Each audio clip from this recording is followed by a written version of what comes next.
OneNation and try and distill what we're doing here into just a couple of sentences. We're building a network, we're building a community of people who are dedicated to their personal transformation while simultaneously dedicated to the transformation of our world.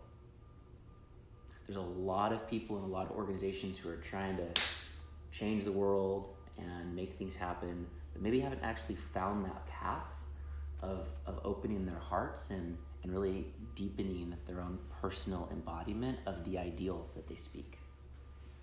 And then there's a lot of other people who are deep in that spiritual path, that personal development path, cultivating, themselves. But maybe they haven't found full connection to working on the system. And there's a lot of people that have found that space in between. And OneNation is just a community, a network of people who share that commitment and that devotion that says, hey, I want to experience my own version of heaven.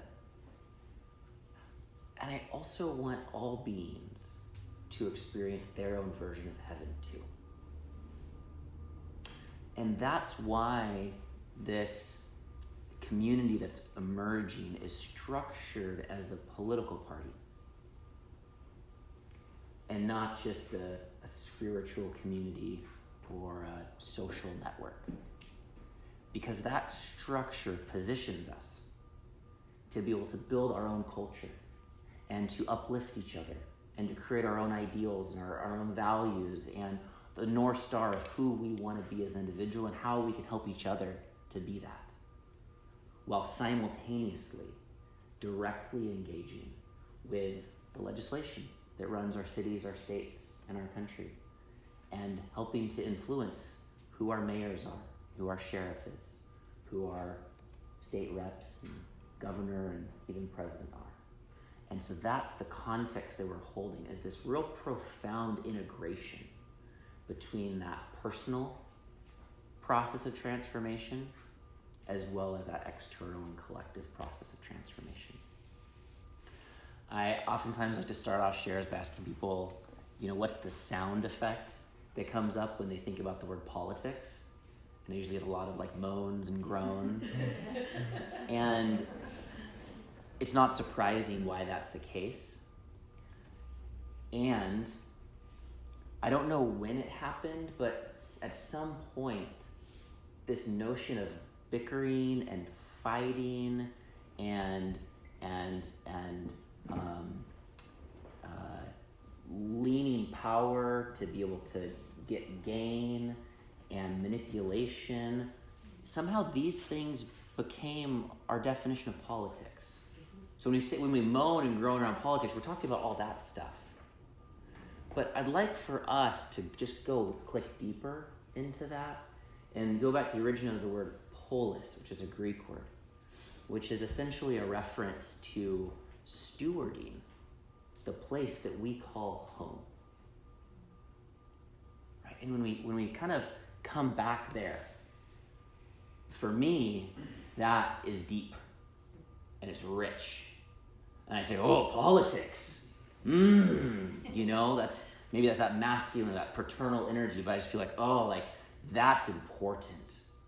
Because if we're not stewarding the place that we call home, then who is? Or what energies are, or what systems are? And when we look at America, America's a republic. And if you look at other forms of government, like a monarchy, the legitimacy to rule comes from lineage. And if you look at something like a theocracy, the legitimacy to rule comes from God or some divine ordination. But we saw flaws with those systems of government as the founders of America, and so we created a republic. Because in a republic, the legitimacy to rule comes from the people. And that means that just like maybe that local co-op grocery store that you might be a part owner of, so it's kind of yours, you own it a little bit, this is our country. America is our nation. It's a republic. The legitimacy for our rulers to be in those positions, it comes from us. We offer that, we endow that. And so the condition of America is our responsibility. There's no other. There's no, oh, that person, that politician, that corporation. No, we don't get to step into some comfortable position where we can believe that we're not responsible. We're responsible. And this has occurred, the condition of our system has occurred on our own watch. And now is an opportunity for us to be able to really revive that political spirit that I believe is the foundation of America, to be bold and to say, you know what? Maybe I've had my hand off the steering wheel a little bit. Maybe you have. Maybe you've gotten busy. Maybe there's been distractions that have been created to keep you distracted, and you've fallen into that. But not anymore. I'm going to grab both hands on that steering wheel, and this is my republic, and I'm going to drive this baby all the way home.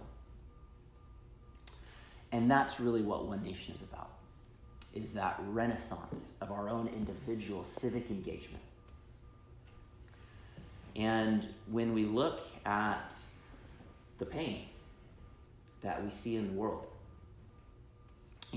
politics, that stewardship of our place, whether you define that place you call home as your city or your state or your region or your country or even this planet, whatever you call home, what problems and what pain you see and experience on one hand, and the visions of what you see as possible on the other hand, politics is the path of engagement that creates that transformation. And I'm not saying politics is even synonymous with government. Politics is the providing of stewardship and leadership to our home and to our world.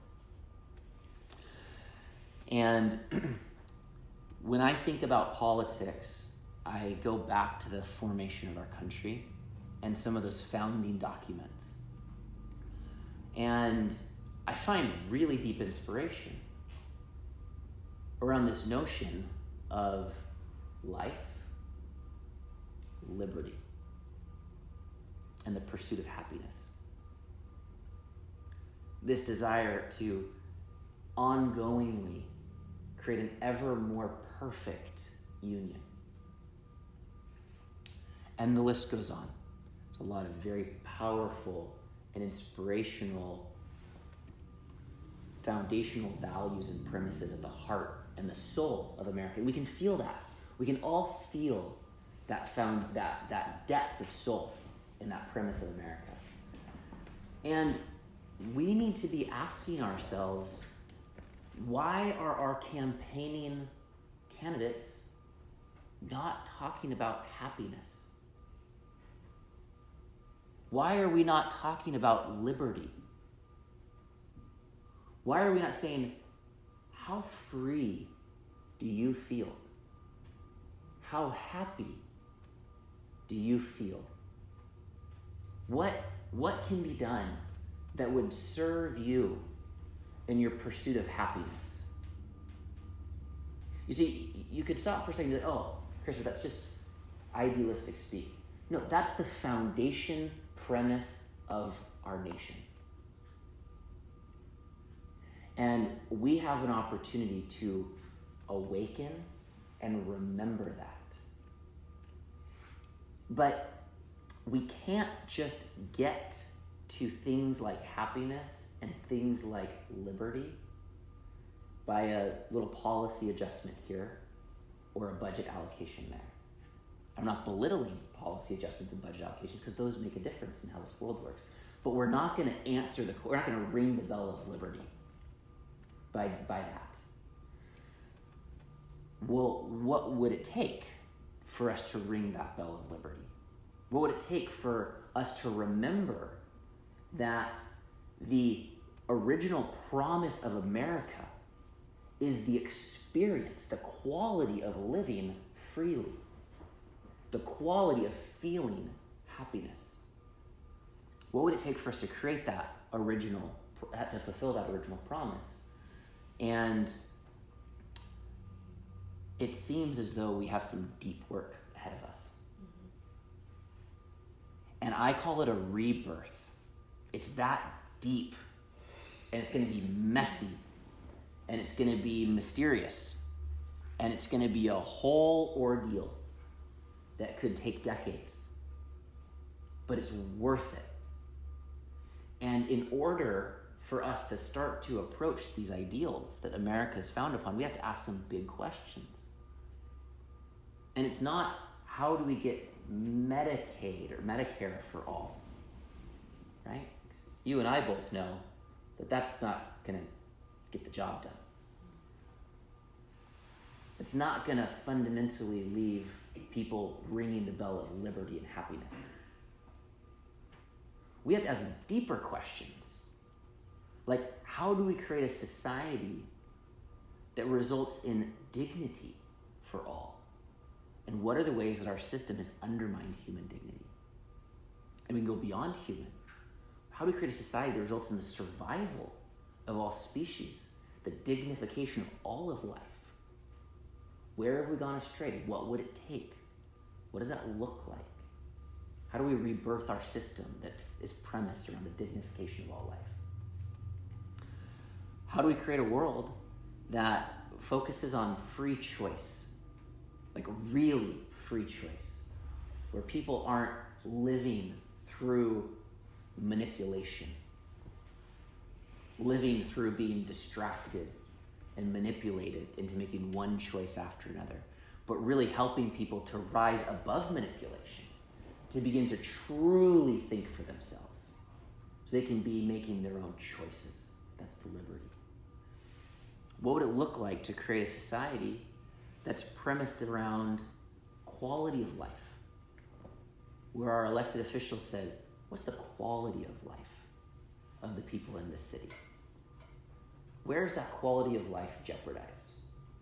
Not who has health coverage, not what's the affordable housing situation. Again, those are important. But we can look at those metrics and think we've made progress, but if there's people that are still miserable, then the job's not done. Right? So we have to look at that quality of life. And how do we do that? What does it look like for us to create a society that offers fulfillment and happiness for all? That leaves everybody feeling like they're winning. How do we create a society that leaves everybody feeling like they have a bright future? So answering these questions and looking at the policy and the government structure and the budget allocation and the taxation implications of this, we're not going to do that here in this conversation. But we're assembling a network of people across the ages and across the geographies and the backgrounds and the racial backgrounds, so that as we assemble hundreds and thousands and tens of thousands of people committed to answering these questions as best as we possibly can, as though our life depends on it, because it just might. Now we've got something going on, right? Sam Adams just had this crazy idea of freedom for Britain. Everyone thought he was nuts. Nobody else really cared that much, actually. Everyone's kind of just going along their way as American colonies. But he had this vision of creating a new nation. Little by little, that spark started to land. And that turned into the whole Revolutionary War. And it was after the fact that our founding fathers and founding mothers, that I'm sure were influencing our founding fathers, came up with the Constitution, figured out how to be able to create a federal government. Right? So we don't have to have the answers to start the journey. We just have to have a vision and feel that spark and say, I'm in. Because that's worth living for. And with the Revolutionary War, that was worth dying for. And that's really patriotism, is why I care so much about this place.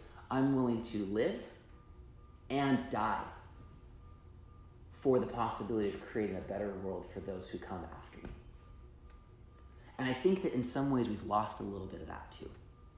I would love to feel more Americans willing to die for the possibility of creating the systemic transformations that we're talking about, as an homage to the foundation of this country as it pertains to Britain, and as an homage to our ancestors that go back thousands and millions of years that had to fight for their life on a regular basis just to keep our prehistoric tribes together.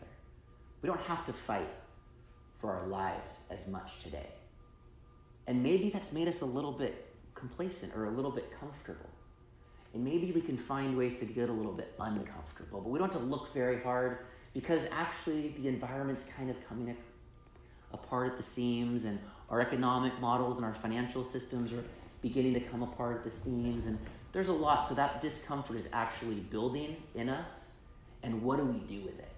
How do we translate that energy into something generative? How do we turn on our leadership, even though we might feel scared? How do we realize that if we don't step up, who will, to be able to create that better world for our children and our children's children?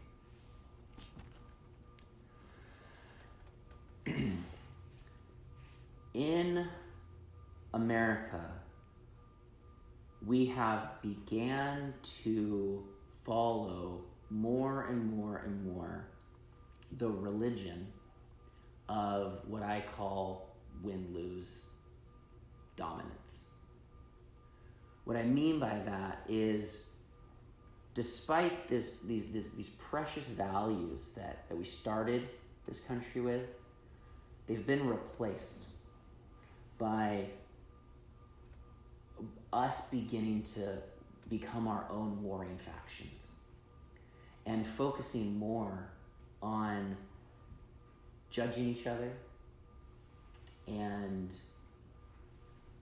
creating separation and distinction from each other, and then just turning our political process into us versus them. And that is reflected everywhere we look. In our movies, there's a good guy and a bad guy. In our politics, there's a good guy and a bad guy. Depends on what station you're watching. But the religion of good guy, bad guy, win, lose is dominant. And as we were talking last night, it's important to remember historically that empires throughout history have used this win-lose dynamic, the good guy, bad guy dynamic, to keep people fighting each other. Because it's easier to rule and exploit people that are fighting each other. Even historically, empires have given weapons to both sides of two different tribes because they just keep fighting each other, and that dominance is easy. And we've fallen into that as a country. We've allowed those that are running the empire for self-interested reasons to pit us against each other. And rather than armaments, it's the media. They've just given that media to create this narrative, this religion of win-lose. So we're going through our life believing that we're on the right team and they're on the wrong team. And if they can just lose and we can just win, then somehow everything's going to be okay. But that's not the more perfect union. That's not the Socratic dialogue that democracy itself was premised upon 2,000 years ago, which transcends that win-lose orientation and moves us into a higher quality of thinking, where we actually start to want everybody to win. Just like a family, just like a community, right? A healthy family system, when there's a hard time, a parent doesn't say, "Oh, Johnny, you don't get to eat because we're going to feed Sally tonight." No, a family just figures, how can we all win? How can we get through this together? And there's nothing that's keeping us fundamentally as a nation from operating like a family that's trying to help everybody to win except for ourselves, buying in to the win-lose dynamics and thinking that we know who the good guy is and who the bad guy is, and we justify our own ability to judge something else is right or wrong. And every time we click into that judgment, we're not curious anymore. And we're not listening. And we're not understanding what's beautiful about another person's perspective, even if we completely disagree with it. Or even more, what's innocent about another person's perspective, even if we completely don't agree with it. And this is an invitation for us to move from this kind of worshiping this win-lose dynamic as though it's our God that we just can't get out of, and letting that go and having that be replaced by something higher, a higher note, a higher octave. And that is moving into a desire to operate as an all-win system. And that all-win system is what's required for us to be able to answer the questions of dignity for all and happiness for all and fulfillment for all. We have to actually get to wanting this to work for everyone. And each of us have our own process to realize, who do I not want to win? Who would I like to lose? Who am I pretty sure is wrong? Who am I pretty sure is evil? Who am I pretty sure is the bad guy? And anytime that we have an answer to that question, we're still inside of that win-lose dynamic. We're just playing it out. And that means that we want them to lose and we want us to win. But wait a second.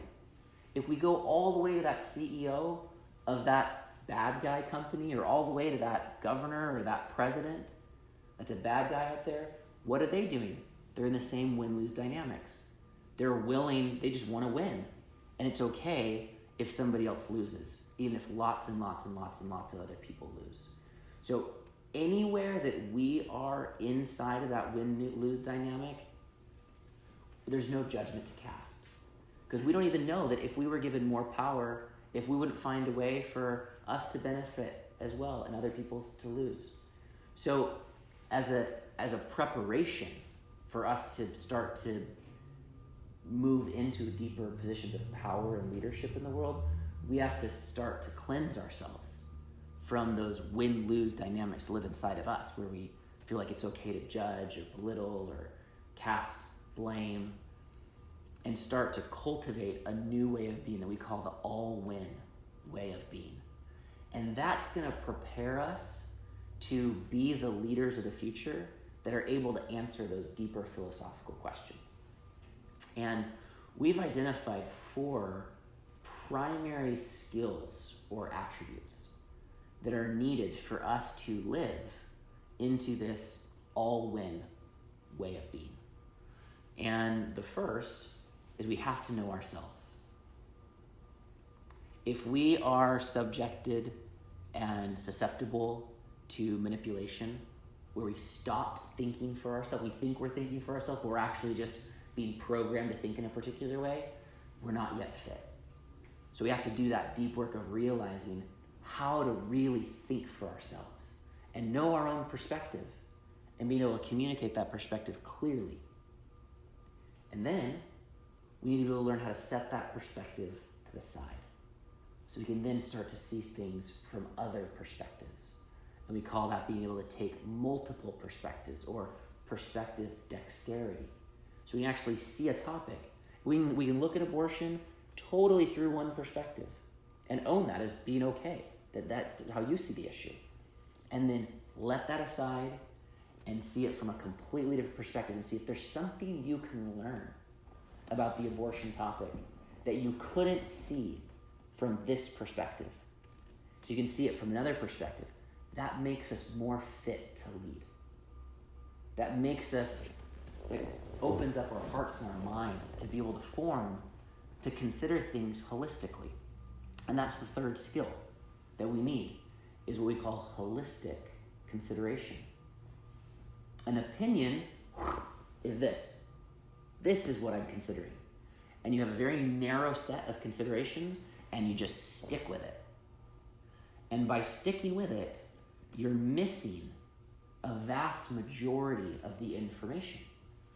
of what's possible. You're not holistically considering it because you've stopped considering new things.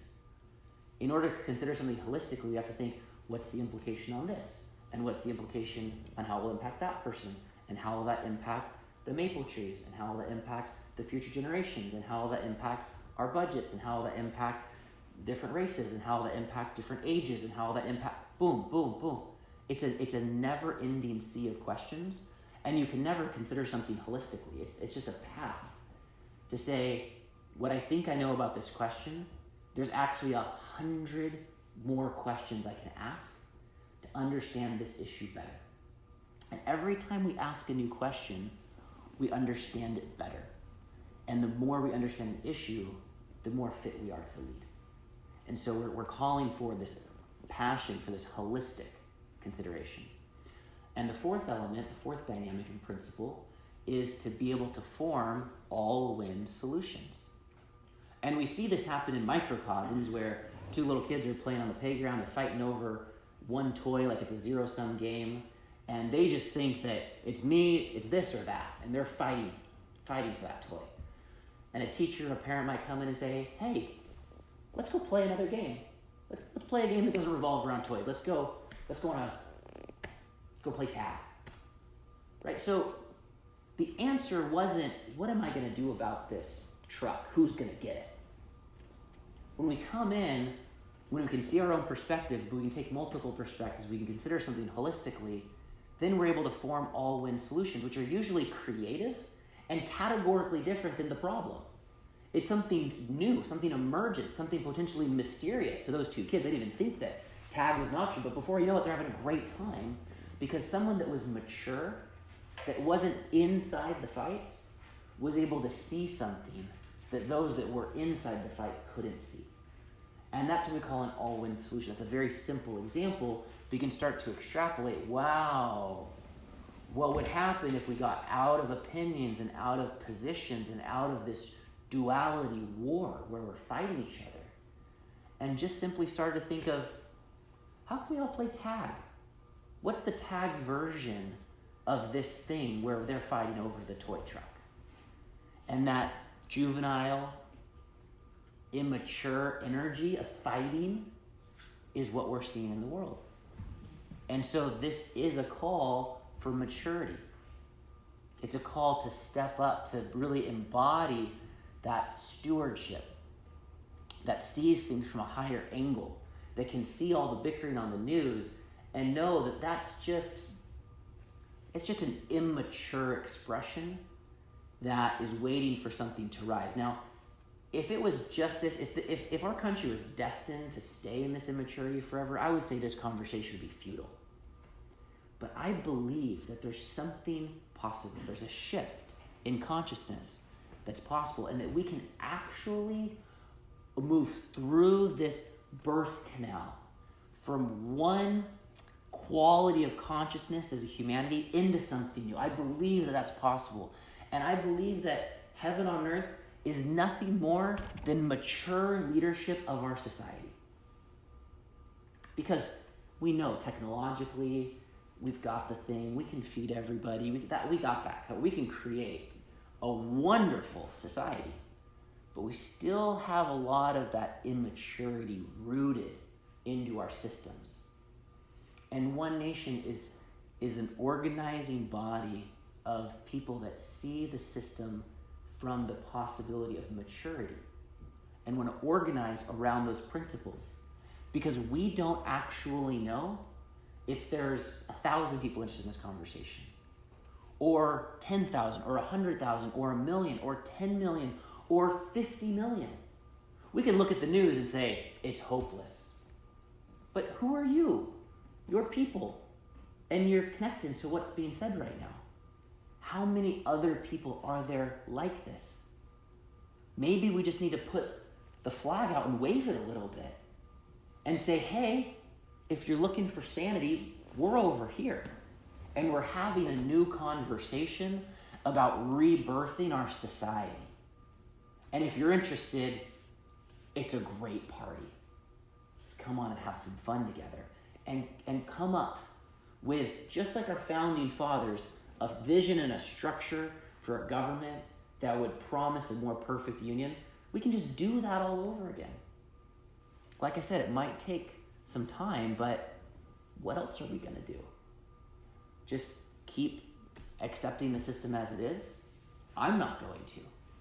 And this is an invitation and a rally cry and a clarion call to completely abandon the existing political system in order to bring our energy and our consciousness and our time and our attention, right? Our attention is one of our most precious assets that we might just be giving to this old system unconsciously, but we bring our attention and our resource and our networks. We just say, we're moving, we're migrating, we're doing something new. And we might just hit a chord, strike a nerve. And before we know it, there's 1 million of us. And before we know it, there's 10 million of us. And before we know it, OneNation Party has ballot access in every state. And we're deciding who's our mayor, who's our state representative, who's our governor. And we're moving this all-win, mature consciousness into the elected positions in our cities, our states, and our nation. And one mayor that's committed to this is a big deal. We don't need to have a president in order for us to have some major victories as a political party. But little by little, we have a new mayor or a new governor committed to a new language, who's now talking about dignity and happiness and love and the wise use of power and fulfillment and the future. And all of a sudden, that's going to rustle feathers a little bit. And now we're going to wonder, hey, how come my mayor's not talking about that stuff? How come my governor's not talking about that stuff? I want somebody who's having the deepest conversation. And now we start to create this chain reaction.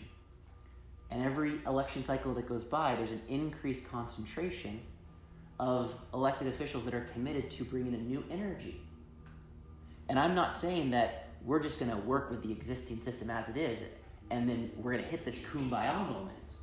I think that our system needs to undergo massive transformation in how it functions, because it's capturable, right? Right now, our system, private interests can capture our political process and use it for private benefit. So we got to change the system. But that doesn't mean that we don't fully engage inside the system as we're architecting those transformations. So that we're not just coming up with a bright idea and having a picket sign outside of City Hall, but we're actually sitting in City Hall while we're inventing the transformation of our societies. Whew.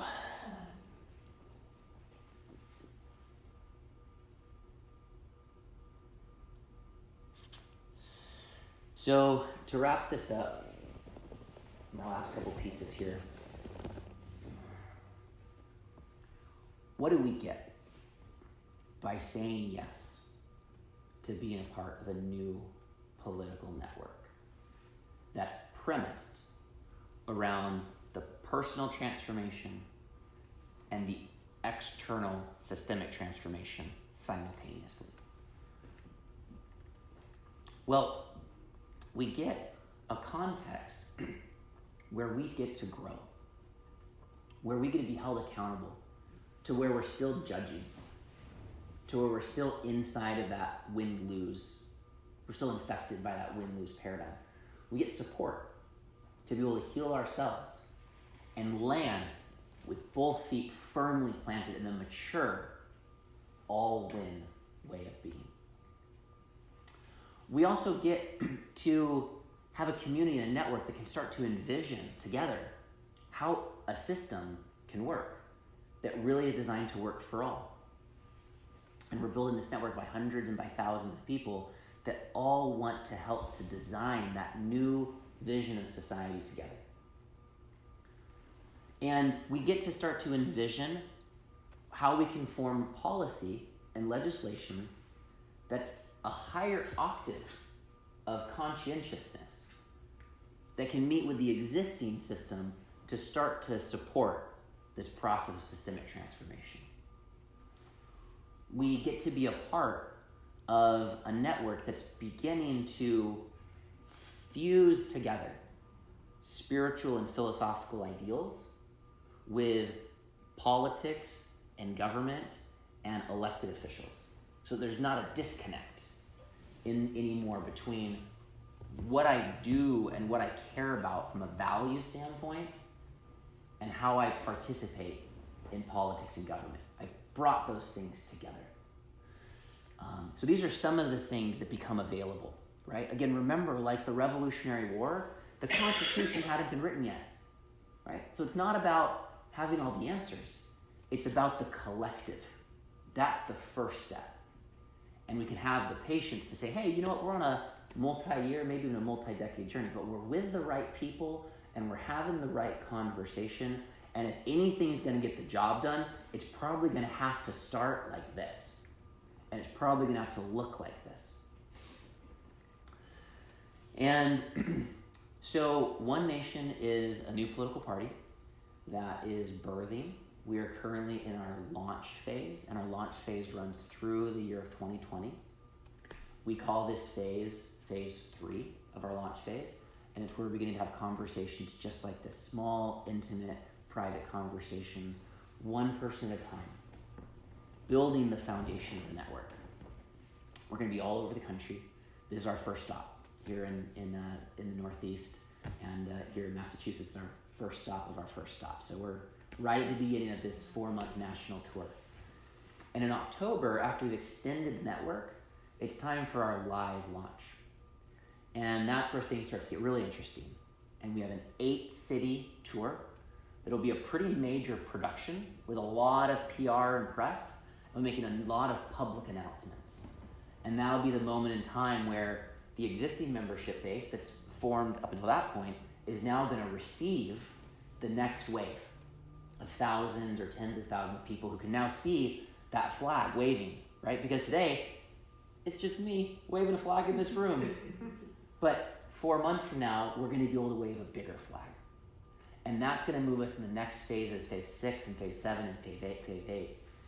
And we're running what we call the All-Win Rebirth campaign in 2020. We're calling for an all-win rebirth. Systemic transformation. If it's going to take us a couple decades, no problem. We're persistent.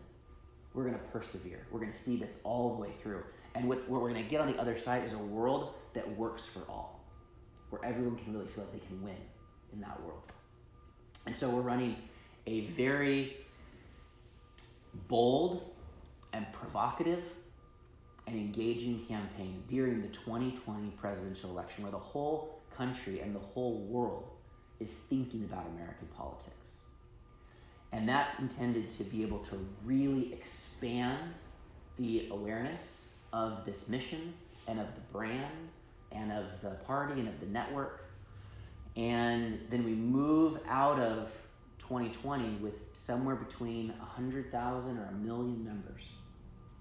And then we start to just light up the ballots in 2022.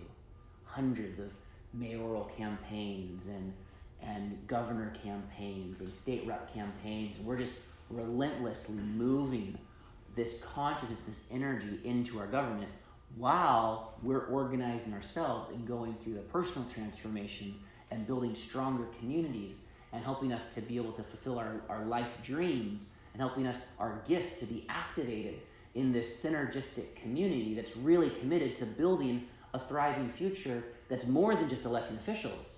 That thriving future is every single person saying yes to their gifts and bringing their gifts and their leadership to themselves and their families and their communities and their world. And that's where this is going. And then we just keep riding it all the way through, and we can start to plant the seeds of the energy that's happening here in other nations and actually help to be able to foster something like a planetary renaissance, something like a planetary maturity, so that as our generation moves into the next generation of power, that we bring love and maturity with us. And from that place, we actually hold the possibility of a new era for humanity. So that's how deep this goes. And that's what the commitment and the devotion is. And I think the very last thing that I'll say on that note is, for me, it's hard for me to call anything home other than this planet. Yes, I'm from California. Yes, I'm an American. But really, at my roots, like, I'm just from the dust of this earth. And this planet, floating through space, is my home. And so politics, to me, is really about stewarding this place, stewarding this home really, really well. And I believe that what we're doing with OneNation in this conversation, in this moment, is one step closer to stewarding our home.